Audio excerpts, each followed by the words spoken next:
Hello and welcome to the Love Her podcast. My name is Laura. I'm your host, and I am so excited to start this journey with you. This podcast is for the high achieving woman, the woman who has accomplished goal after goal, the woman who knows her potential, who knows her worth, who knows she is meant to make a bigger impact. And yet, she is a woman who feels stuck. This podcast is for the woman who is not only ready to own her success, but is ready to reach even higher. You are that woman. Let's rediscover what it means to be her.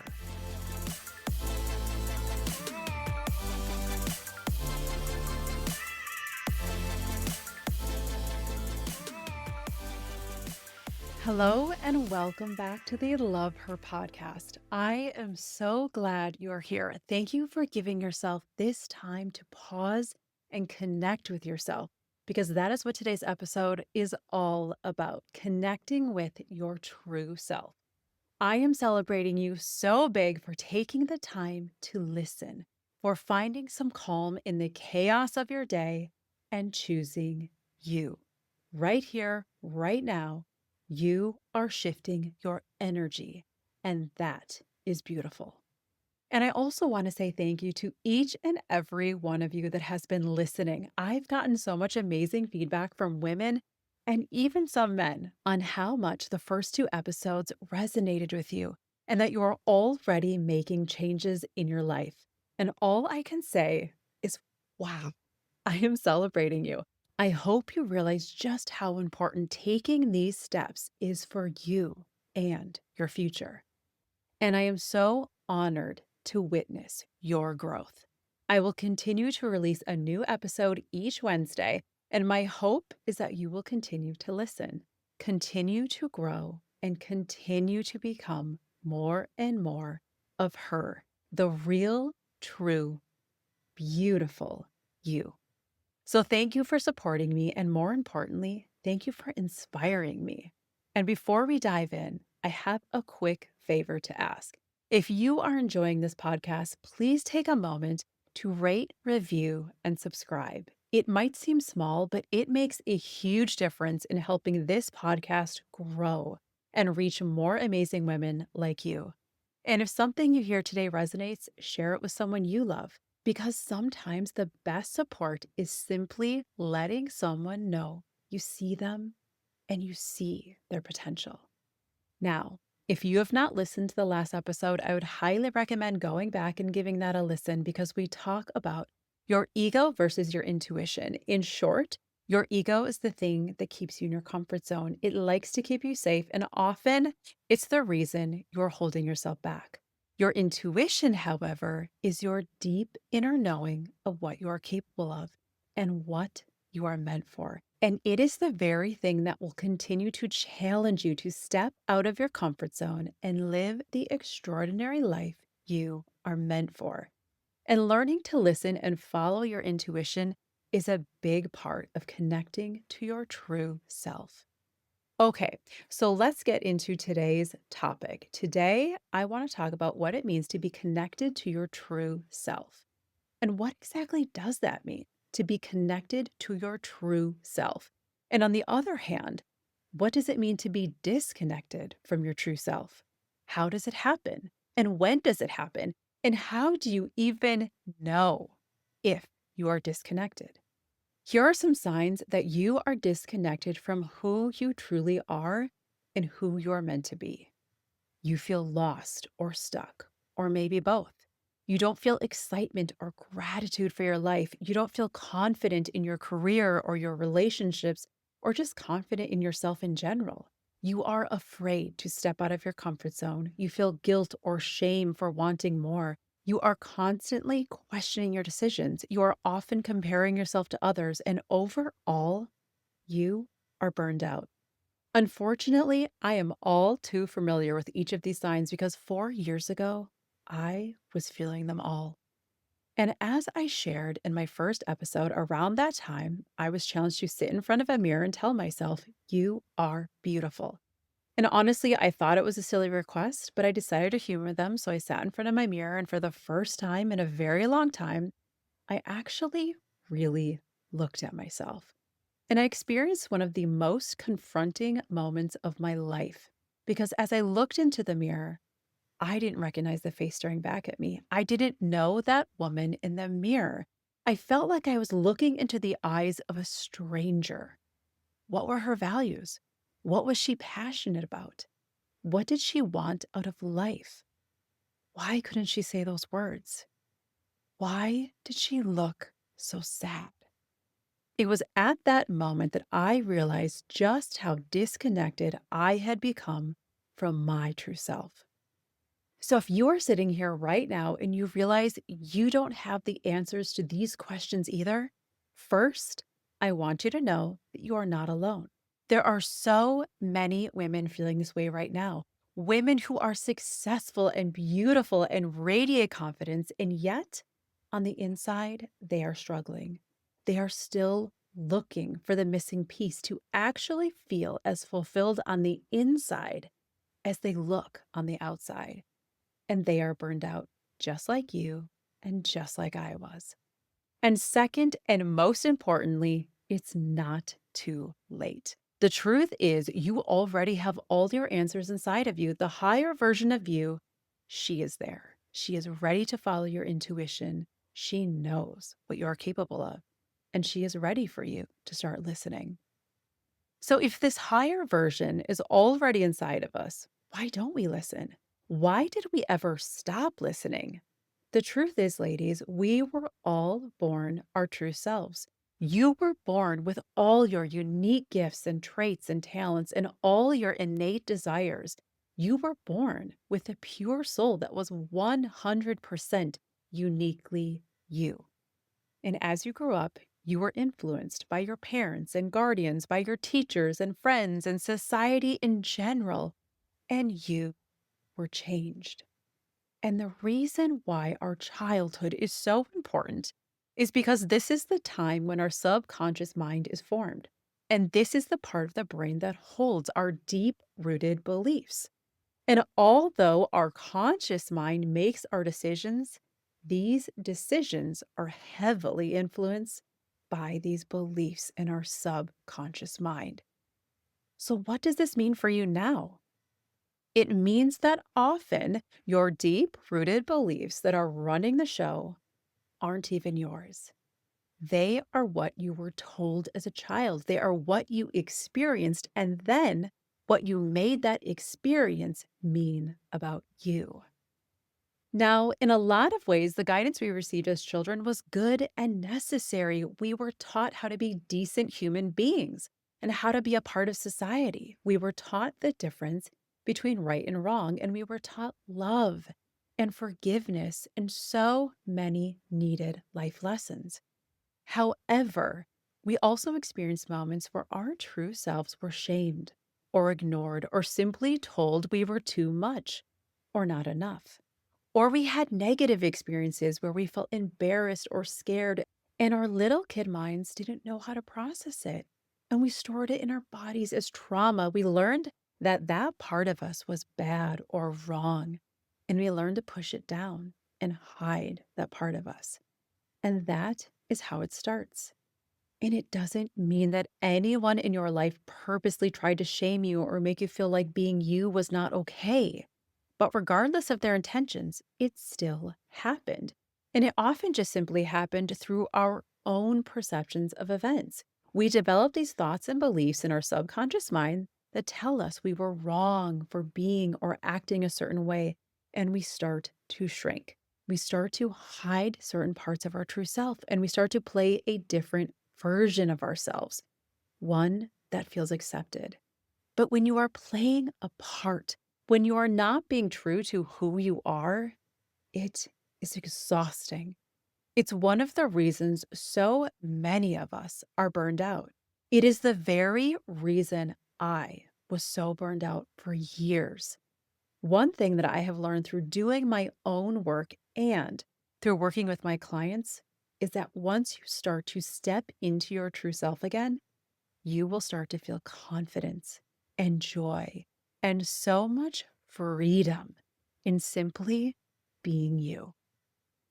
So, let me give you an example from my own life of how I started to disconnect from my true self.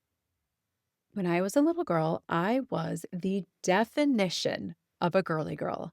I wore dresses every single day, always wore multiple bracelets and necklaces, and you would usually see me with not just one, but two purses. My favorite color? Pink, of course, and anything that sparkled. I was convinced I'd grow up to be a princess. And I couldn't wait to grow up because I wanted to be able to wear makeup and high heels and just overall be fabulous. I remember anytime my mother got dressed up, I was in awe of her beauty and I couldn't wait to be like her. And her sister, my Aunt Sherry, she was my idol. She always had her hair and makeup done so beautifully and wore the trendiest clothes, and she always had her nails professionally done. She was fabulous. And one time when she was visiting us, she offered to give me a manicure. And I was so excited. It felt like Christmas morning. And she did not disappoint. She treated me like a VIP. She soaked my fingers, shaped my nails, and painted them the prettiest shade of pink I had ever seen. I was in heaven. I was never more in my element than in that moment. It was such a simple act of love and kindness, and yet it was a profound moment for me. It is a core memory for a little girl who often got teased for being so girly. It was a moment where I felt free to be me and free to celebrate it. So, yes, I was all girl. And then, one day not too long after that beautiful moment, I woke up early from my nap and quietly snuck into the bathroom and took out my mother's makeup. I remember putting on bright blue eyeshadow and red blush, and I'm quite confident I was a sight to behold, and not exactly in a good way. But in my little 5-year-old mind, I was gorgeous. I felt so confident that I would walk outside and everyone would be blown away by my beauty. And so, as I took one last look in the mirror and felt my confidence soar, I headed outside to see the neighborhood kids playing baseball on our street. It was perfect. Everyone would see me in my glory. I pranced out to the street expecting everyone to be in awe of my beauty. And instead, all I heard was laughter. They were laughing at me and pointing and making fun of me. And I can still feel that sinking feeling of utter devastation and embarrassment. I ran back into the house crying, washed my face, and cursed myself for ever thinking I could be beautiful.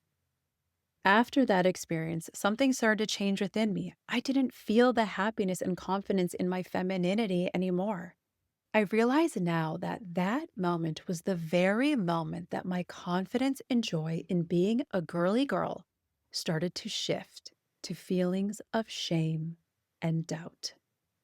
And then a few years later, when I started grade school, I tried sports for the first time and discovered that I was actually a pretty good athlete. My athletic abilities were getting me attention and recognition, and honestly, it felt good. And I started to push down the girly girl part of me even more. I stopped wearing dresses and started to dress a little more like a tomboy, and I started to pretend that fashion wasn't important to me. But here's the thing. As I went through middle school and high school as a three-sport athlete, I became burned out. Not just because I never got a break from sports, but because I didn't have a huge passion for them. I did them because I was good at them and because I was expected to. And I want to point out that no one forced me to be an athlete. It was my choice because it was something I simply felt like I should do. I felt the pressure to maintain who I was, or at least who I portrayed myself to be. And secretly, I yearned for freedom. I saw other girls in my high school who were on the dance team and did their hair and makeup every day and wore the latest trends. And I was so jealous. I was so triggered. Not necessarily because I wanted to be them or look exactly like them, but because I wanted to have their confidence. I wanted to have the freedom of being me, of being that girly girl, and not have to be ashamed of it. By my senior year, I had been playing a part for years, the part of tomboy athlete Laura, which was not the real me at all. I was pretending to feel passion for it, pretending to love practicing every day after school, and pretending to love the pressure of the big games. But the truth is, when we lost, I felt defeated. And when we won, I didn't feel joy. I just felt relief. I was pretending to be a version of me that wasn't true. And I realize now that I wasn't just trying to convince everyone around me, I was trying to convince myself. And I was exhausted, I was depleted, and I couldn't wait to go to college and just be Laura with no sports, no expectations, just me.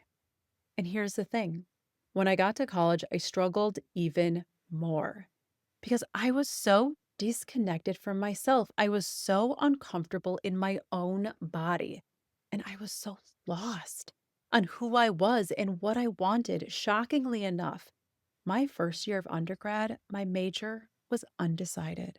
I'd like to say eventually during college, I figured it out and that I had the best 4 years of my life. But the truth is, I ended up going on to grad school, and after 8 total years and 6 figures of student loan debt, I received my doctorate degree for a career that, again, shockingly, turned out not to be my passion. And as I graduated with my coveted doctorate degree, I remember walking across that stage knowing I should feel so proud of myself and so excited for my future. And yet, I just felt more lost than ever. Okay, so yes, eventually, 10 years later, I ended up in front of that mirror, confronted with my truth and my disconnection, and I started the journey to find myself again. This story does eventually have a happy ending, or at least a good plot twist, because my story has evolved into a beautiful one of growth and self discovery and self acceptance, and most importantly, self love. And with that being said, I'm still writing my story. I'm still a work in progress. I still struggle at times. And I still have to look in that mirror and remind myself to go within and listen and connect with her and remember exactly who I am. And so, this is just one example of how I started to disconnect from my true self. There were so many other experiences and factors that contributed to my disconnection. It wasn't just devoting so much of myself to sports. In general, it was making choices based on what I should do or how I should be. I was so focused on doing what I should do or acting how I should act that I completely lost touch with what I actually wanted or how I wanted to be. There is a term used often in the self development world, and it is this: don't should on yourself. When you say to yourself, I should want that, or I should be like that, or I shouldn't want or be like that, have you ever stopped to ask yourself why? What is making you think you should want something different or should be different? What is it that you actually want? When is the last time you allowed yourself to ponder that question? So I want you to take a minute now to reflect on your life. What parts of you have you been pushing down? What parts of you have you been hiding? What caused you to think you had to push them down?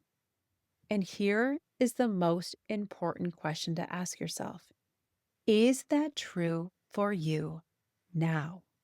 I can't tell you how many times my one on one clients tell me about a desire or a dream, and then they followed up with, but I shouldn't want that. I wasn't raised that way. Or I wish I could, but it goes against my beliefs. And if that's the truth, if what you want, if what is meant for you goes against your beliefs, maybe, just maybe, it's your beliefs that you have to change, not your desires. Maybe your desires are what is actually meant for you, and your outdated beliefs are the very thing that is standing in the way. And maybe your beliefs were never yours to begin with. Maybe they were something you were told as a child that you simply accepted as your truth because you didn't know any better. Or your brain simply wasn't developed enough yet to have the ability to challenge it. So now, I want you to ask yourself that question again. Is that true for me now? Because you are no longer a child. You no longer have to accept your beliefs as fact. You get to challenge them. You get to look at your desires, your dreams, and your goals. And when you tell yourself all the excuses as to why they're not meant for you or why you shouldn't want them, you get to challenge that. You get to ask yourself, what is behind that thought? What belief is holding me back?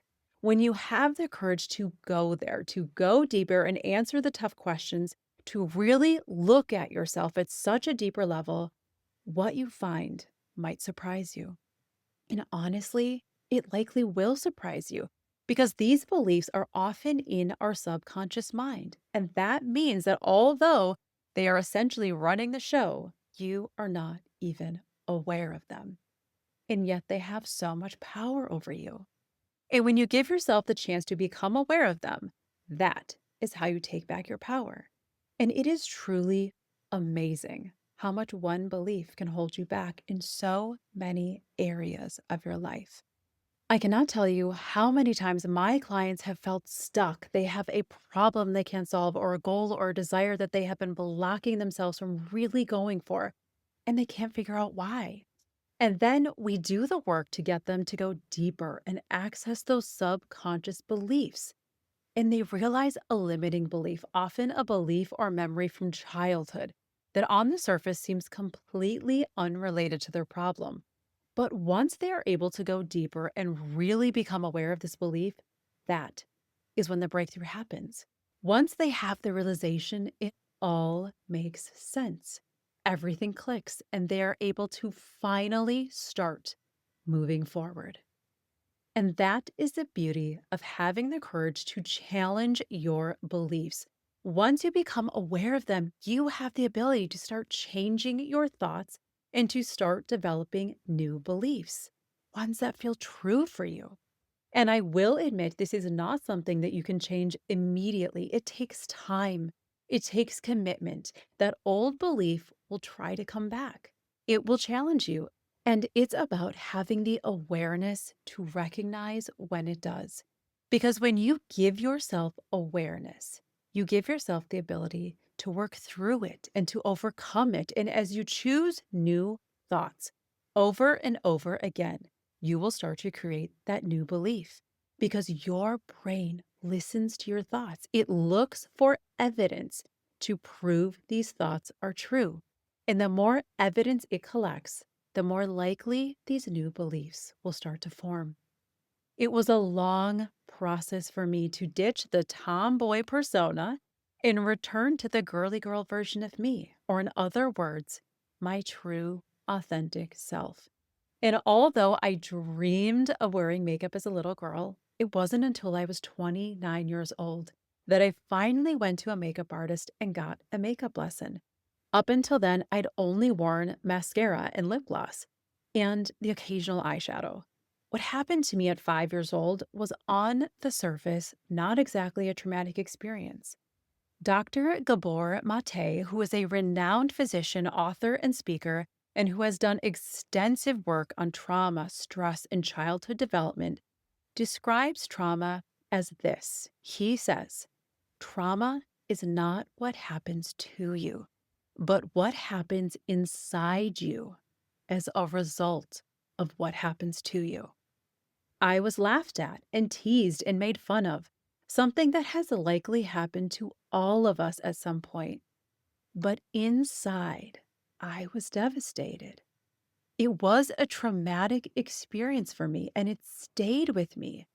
It made me believe that I was silly and ridiculous to think I could feel beautiful. I developed the belief that being beautiful was for others, not me. And this belief lived in my subconscious mind with me completely unaware of its existence throughout my childhood and up until I was 40 years old when I finally did a deep dive into my subconscious mind around my self worth issues with one of my life coaches. I was shocked to have this memory come up and to realize the impact it had had on my life. For years, I was honestly afraid to put makeup on because subconsciously I was still that little girl, so afraid of getting laughed at again. It seems like such a simple thing, but when I went to the makeup artist at 29 years old, it was such a huge moment for me. As I sat there in that makeup chair, it felt like a dream. I didn't fully realize it at the moment, but my inner child, the little Laura inside of me, was jumping up and down and squealing with delight. It was a huge moment because it wasn't really about wearing makeup. It was about returning back home to myself, of honoring my true self and following what lights me up. I was letting my girly girl be seen and celebrated again. On the surface, I was simply applying makeup, but inside, I was coming alive again. And it felt so damn good. And now I wear makeup with pride. I actually enjoy it. It's fun. It's me. And it's been a journey to get to this point. And as I promised, I will be honest with you about what I'm going through in real time. When I created this episode, I realized I still have a hard time getting my nails done. I've actually only done it a few times in my life and only for big events like weddings or vacations. So, why is this? The truth? Although I've made big progress, I'm still working through that subconscious belief that I am not worthy enough to feel beautiful. I realized that when I have had my nails done, there's a part of me that absolutely loves it. There's just something so feminine and elegant about having manicured and polished nails. But there's also a part of me that still feels guilt and shame and extremely uncomfortable in indulging in myself in that way. So, here is my promise to you because, ladies, we are in this together. I am stepping out of my comfort zone. I am going to go with my daughter this week and we are going to get our nails done. And my goal is to let go of the guilt and shame and let the little Laura inside of me enjoy it, just like I did when my Aunt Sherry painted my nails all those years ago. And hopefully, I can create a core memory for my daughter. And I will keep myself accountable by posting a picture of us at the nail salon on my Instagram. So when you are done with this episode, click on the link in the show notes to check out my Instagram at Laura Kistner Coaching to see the picture of me taking this action step. I am usually the one holding my clients accountable and supporting them in taking the action step. And today, you, my friend, can take the role of coach and hold me accountable. So now I want to ask you, what can you do to start honoring your true self? Are there parts of you that you have been afraid to share? How can you start to honor and share those parts of you again? What is your next action step? It doesn't have to be big. It can be something as simple as putting on makeup or getting your nails done. Or it can be taking out your art supplies and painting again, or taking singing lessons or that dance class you always wanted to. It's not about the exact action that you're taking. It's about how it makes you feel inside. It's about remembering your desires, allowing yourself to honor them, and to ultimately come back home to yourself. Connecting to your true self takes courage and it takes commitment because as little girls, we were told to be good and to be quiet and to conform. And I'm here to tell you, it's time to celebrate you. It's time for you to be bold and loud and fun and daring and different and magnetic and any other word that describes the real, true you. Because the real you, that's the absolute best version of you. You are not meant to settle. You are not meant to be like anyone else. You are meant to be you. You are meant to be her, the authentic, vibrant version of you. And here's how you will know that you are starting to become her. You will feel more confident, more free, and more at peace. You won't feel the need to compare yourself to others. You will feel worthy of your desires, and you will feel the joy in being you. Learning to connect with my true self has been a journey. And as I shared with you, it is one that I am still on. I am still discovering more and more every day what it means to be me. I am still learning how to celebrate and honor all parts of me, and I have not done it alone. Over the past 4 years, I have had several life coaches who have challenged me to not only discover and challenge my limiting beliefs, but to create new ones.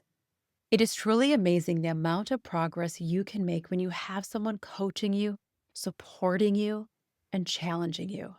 And that is why I absolutely love being a life coach myself. Witnessing my clients' breakthroughs and seeing their progress is one of the most rewarding feelings, and I am so grateful to do this work. If you are feeling ready to go deeper and connect with your true self, if you are ready to become her, the higher version of you that is waiting inside of you, click on the link in the show notes and schedule a discovery call with me. I can't wait to hear from you and hear about exactly where you are, and more importantly, where you want to go. I believe in you. I believe in all of you, even the parts of you you've been afraid to show, especially those parts of you, because they deserve to be shared and seen and heard. You get to start celebrating all of you, and you get to start right now. Thank you so much for listening. I can't wait to see you on the next episode. If this episode resonated with you, I would appreciate so much if you could rate, review, and subscribe to this podcast. And I would love to hear about what came up for you. You can leave a comment in the show notes or DM me on Instagram at Laura Kistner Coaching. And if you are ready to take that leap and start going within to discover your highest self, click on the link in the show notes and schedule your discovery call today. And last, if you enjoyed this episode of the Love Her podcast, share it with someone you love because we all need someone to believe in us. And maybe you could be that person for someone else. I believe in you and can't wait to see you on the next episode.